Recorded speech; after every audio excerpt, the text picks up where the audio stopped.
Shalom semuanya, kita kembali lagi di dalam service kita. Hari ini kita akan berbicara tentang karunia yang cocok dalam pacaran. Kita langsung saja bacakan dulu ya. Di 1 Korintus 12 ayat yang keempat. Ada rupa-rupa karunia tetapi satu roh, dan ada rupa-rupa pelayanan tetapi satu Tuhan. Dan ada pelayan dan ada berbagai-bagai perbuatan ajaib, tetapi Allah adalah satu yang mengerjakan semuanya dalam semua orang. Ini dari ayat 4 sampai ayat yang ke-6 dan sekarang ayat yang ke-7. Tetapi kepada tiap-tiap orang dikaruniakan pernyataan roh untuk kepentingan bersama. Nah, mungkin kita akan menjelaskan dulu, saya akan jelaskan dulu karunia itu apa. Karunia di sini adalah karunia Roh Kudus. Yang dimana ini adalah supranatural. Ya, jadi ini adalah kuasa Roh Kudus yang dimana kita bisa pakai di kehidupan kita sehari-hari. Ada 9 karunia ini.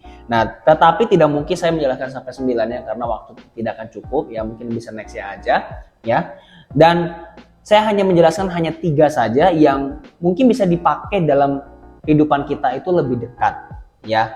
Nah, kita lihat baik-baik dulu. Ada rupa-rupa karunia tetapi satu roh. Nah, setiap manusia itu akan diberikan karunia Roh Kudus bagi orang yang menerima Yesus, ya, tentunya. Karena mereka harus menerima Yesus sebagai Tuhan dan Juru Selamat dan menerima baptisan Roh Kudus. Karunia-karunia itu dapat aktif. Bahkan lebih aktif ketika kita menerima baptisan Roh Kudus itu. Nah, ada 3 karunia yang bisa kita pakai. Ya, sebenarnya ada 9 tapi kita pakai ada 3.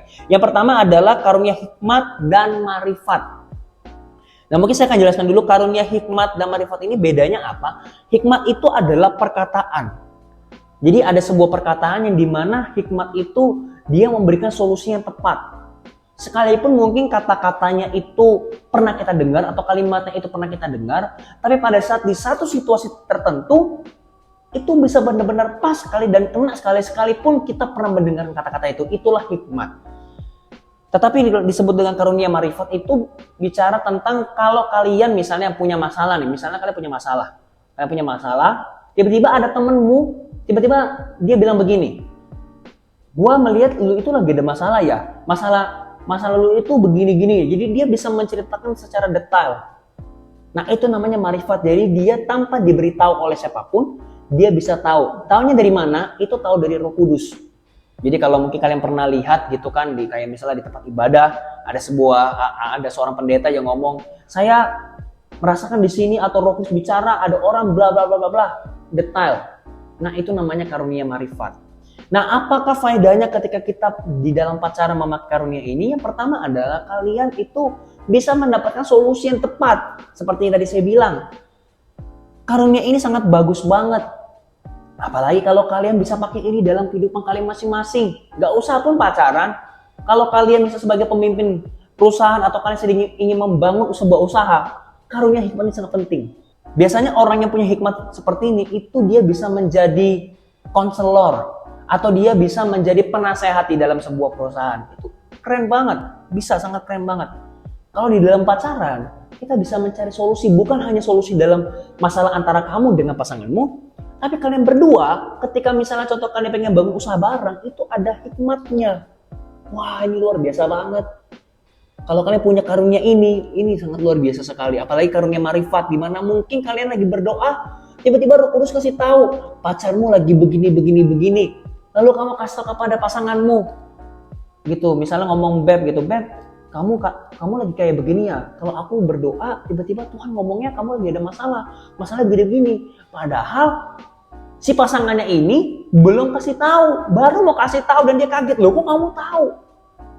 Nah, itulah karunia yang disebut dengan karunia hikmat dan marifat. Sangat-sangat penting sekali. Kalian bisa pakai ini ya. Yang kedua adalah karunia nubuat. Karunia nubuat ini kalian juga perlu tahu bahwa nubuatan itu tidak harus menjadi nabi. Ya, memang itu keterkaitannya dengan seorang nabi, tapi percayalah karunia nubuat di sini bisa kita minta sama Roh Kudus. 9 karunia ini dan saya kasih cuma hanya 3. Ini kalian bisa minta sama Tuhan Yesus. Tuhan, aku minta karunia hikmat, aku minta karunia marifat, aku minta karunia nubuat. Gak harus jadi nabi, dan bukan berarti harus ikut-ikutan seperti dalam Alkitab, beginilah firman Tuhan. Gak seperti itu. Tapi karunia nubuat itu dimana ketika kalian berdoa misalnya kamu berdoa berdua, ya, berdua dengan pasanganmu sedang membangun mesbah, di situ tiba-tiba bisa keluarlah sebuah nubuatan. Nubuatan itu bisa apa? Seperti misalnya kamu mendengar suara Roh Kudus, apa yang akan terjadi di masa yang akan datang. Karena yang namanya nubuatan itu bicara tentang masa depan, selalu masa depan. Dan nubuatan ini memang kalau dalam bahasa aslinya itu memang mirip dengan meramal. Tapi perbedaannya adalah ini dari Tuhan. Pertanyaannya bagaimana kita tahu ini dari Tuhan? Yang pertama adalah kita harus menguji. Kita harus bisa menguji segala nubuatan itu. Tapi ingat firman Tuhan mengatakan apa? Ujilah segala sesuatu, tapi ingat jangan mengentengkan atau jangan meremehkan sebuah nubuatan. Jadi ketika kamu mendapatkan sebuah nubuatan misalnya dari seorang pendeta atau dari seorang teman atau apapun itu, jangan pernah remehkan dulu. Percaya dulu, apalagi kalau itu nubuatannya baik, percaya dulu. Nanti terjadi atau tidak, nanti dulu. Tuhan tidak akan pernah berbohong. Kalau itu memang sebuah nubuatan Tuhan, Tuhan pasti akan genapi. Enak sekali kalau kalian bersama dengan pasanganmu, itu punya karunia ini, enak banget. Kamu bisa kasih tahu, bisa kamu lagi berdoa nih. Kamu lagi berdoa tentang usaha dari pasanganmu. Tiba-tiba Tuhan bisa memperlihatkan kamu gitu loh. Sebuah penglihatan atau sebuah kata-kata dalam hati atau tiba kali mendengarkan secara audible gitu, kamu bisa kasih tahu kepada pasanganmu, sayang, aku tadi berdoa, Roh Kudus bilang begini loh, kamu akan terjadi bla bla bla bla bla. Untuk konfirmasinya nanti di dalam perjalanan itu akan Tuhan genapi perlahan-perlahan, nggak langsung jadi kok. Dan sekali lagi, bukan berarti orang yang bernubuat pasti jadi nabi, enggak. Inilah disebut dengan karunia kenabian. Jadi tidak langsung jadi nabi atau nabi yang dengan tidak bisa berbuat dosa atau apa, enggak. Jangan freak. Orang yang punya karunia nubuatan bukan berarti dia apa-apa nubuatan. Itu nubuat. Orang yang memang dia punya karunia nubuatan, dia pun juga berhati-hati dalam hal berbicara sesuatu apalagi mengatasnamakan firman Tuhan. Jadi perlu diuji juga. Gitu. Diujinya pertama pasti dari waktu yang akan menjawab, kedua apa? Dari perjalanan dari hari ke hari. Kalau kalian lihat sebuah nubuatan ini, loh, kok malah makin dekat dengan penggenapan itu ya? Kok makin dekat dengan penggenapan nubuatan itu ya? Wah, semakin dekat nih. Nah, itulah berarti nubuatan itu benar.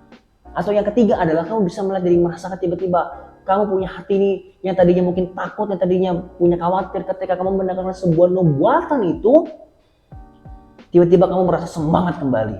Itu bisa jadi dari Tuhan Yesus. Jadi penting banget ini. Asli kalau kalian bisa pakai ini dalam kehidupan kalian, masa depan kalian mungkin tidak akan bisa ditipu orang. Gitu. Bukan berarti, tapi ingat, nubuatan ini kita pun juga perlu belajar. Bukan berarti segala sesuatunya mana, emang benar. Kalau kayak gitu kalian gak beriman. Beriman dulu. Kalau gak ada iman, gimana bisa melihat nubuatan itu? Gimana kalian percaya kepada nubuatan itu? Beriman dulu. Kalau saya nggak punya iman bagaimana? Ya berdoa. Berdoalah supaya kamu bisa beriman. Dan setelah kamu beriman, berimanlah ketika kamu berdoa. Itu dia. Yang ketiga, yang terakhir adalah karunia membedakan roh. Di sini kamu bisa melihat, bisa kita pakai di dalam pacaran kita. Misalnya, kamu misalnya punya teman lah, ya di dalam lingkungan misalnya kamu punya teman dekat atau teman apalah gitu kan. Terus kamu bisa merasakan kalau ternyata temen ini suka dengan pasanganmu misalnya. Atau dia pengen menipu pasanganmu. Itu bisa ada, itu bisa kita pakai. Ini bukan bicara tentang cemburu.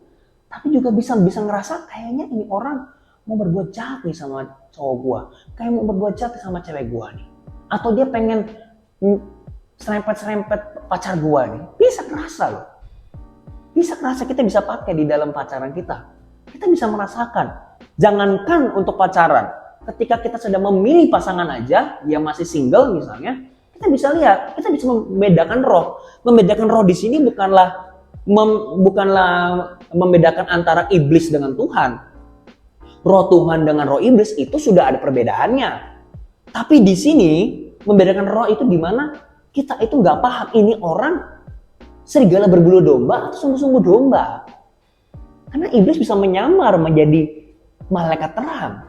Makanya kita perlu karunia membedakan roh. Sekali lagi bukan berarti dia seorang peramal.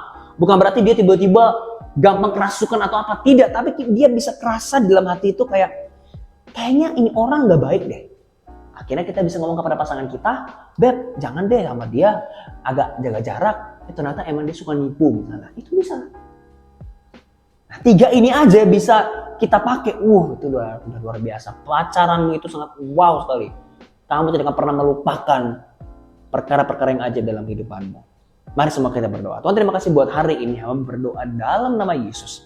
Berikan mereka karunia, khususnya 3 karunia ini Tuhan Yesus. Hamba berdoa dalam nama Yesus. Agar mereka bisa fokus, agar mereka bisa tetap di jalan-Mu. Bukan hanya mereka berfokus pada diri mereka sendiri, tapi mereka menjadi berkat bagi orang lain. Dan juga agar mereka bisa memuliakan nama-Mu dan orang-orang di sekitar mereka bisa percaya kepadamu dan nama-Mu dipermuliakan. Terima kasih Bapak yang kudus buat hari ini. Dalam nama Yesus yang sudah berdoa dan bersyukur semua baca katakan. Amin. Thank you semuanya and God bless you.